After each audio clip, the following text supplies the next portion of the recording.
Caroline Cahill with Marijuana Industry News, and I am here with Ryan Brown of Tetra Biopharma. Hi Ryan, thank you for joining us. Thanks for having me. So, can you give me an overview of your company? Yeah, we are a biopharmaceutical company located in Canada. We have a pipeline of pharmaceutical products containing biological cannabis, being natural plant compounds.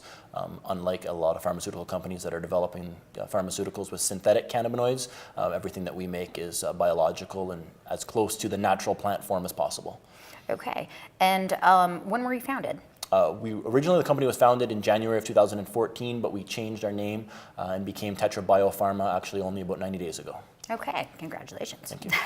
And what is your target market? Our target market is the existing pharmaceutical infrastructure, being physicians, being patients, being insurance companies. So we want to develop pharmaceutical products that, being in Canada, where we have very favorable insurance programs, we want to make sure our products are insurable, that physicians can prescribe them without violating any ethical code because we have the scientific data to back up the prescriptions that they're making. And the market is anybody suffering from chronic pain or insomnia that benefits from the use of medical cannabis right now, but for whatever reason cannot access it through the existing pharmaceutical infrastructure. Okay, and are you currently distributing your product? No, we're a clinical phase company. We start our phase 1 clinical trials of our first product, which is a smokable, it'll be the world's first smokable cannabis pharmaceutical. Starts at the end of November in Montreal. Okay, exciting. And what is the clinical trial process like in Canada? So we're really fortunate to have a very favorable federally legal infrastructure in Canada of both producers as well as academic institutions, research departments, pharmaceutical HMOs that are able to conduct this research for us. So our first trial basically is measuring the cognitive functions of healthy individuals over an 8-week period in response to consumption of smoked cannabis. So we will get baseline tests from them, we will expose them multiple times a day to smoked cannabis, and then we will measure their cognitive functions and document any changes and compile it the same way that a pharmaceutical company would do so for any other pharmaceutical product. Okay, so what is your competitive advantage?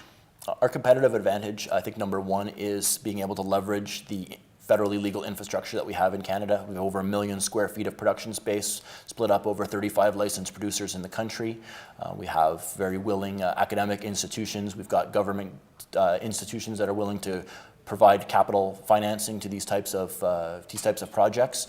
So in a matter of a few months, we were able to accomplish what, for example, took GW Pharmaceuticals 8 years because they had to pave the road, they had to petition the government, they had to build their production facilities. We're able to do this in partnership with the existing infrastructure that already exists in Canada.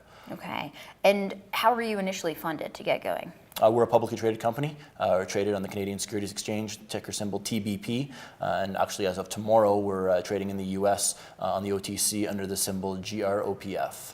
Okay. So we have done multiple capital raises. Our most recent one was finished about a week ago, raised $925,000 in about 48 hours.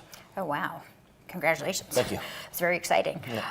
And so with the promise of recreational use coming to Canada, how will that inform your business model? Well, I think that anytime a barrier of access comes down, whether that be medicinal, recreational, pharmaceutical, it's good for everybody. So we're anxiously awaiting this. What that's going to do is it's going to give us an opportunity to take some of our natural health products that are basically other non-psychoactive cannabinoids that are part of our pharmaceutical development and spin them off into over-the-counter consumer products. So it's going to open up a new market segment for us. It's going to bring down some of the barriers, legislative barriers that exist. And I think at the end of the day, it's going to bring more attention and more capital into the space, which is good for everybody. Yes.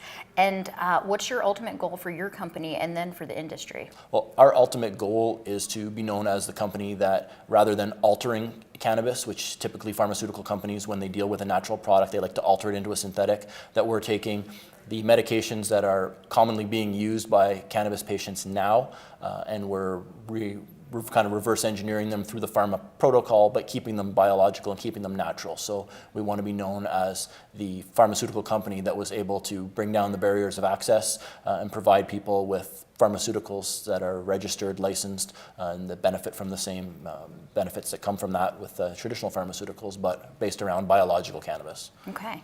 And where can people get more information about your company? Our website, tetrabiopharma.com, and as I said to anything on the OTC or the Canadian Securities Exchange has got all of our disclosure information as well. Okay, fantastic. Well, thank you so much for joining us today. Thanks very much. It's been a pleasure.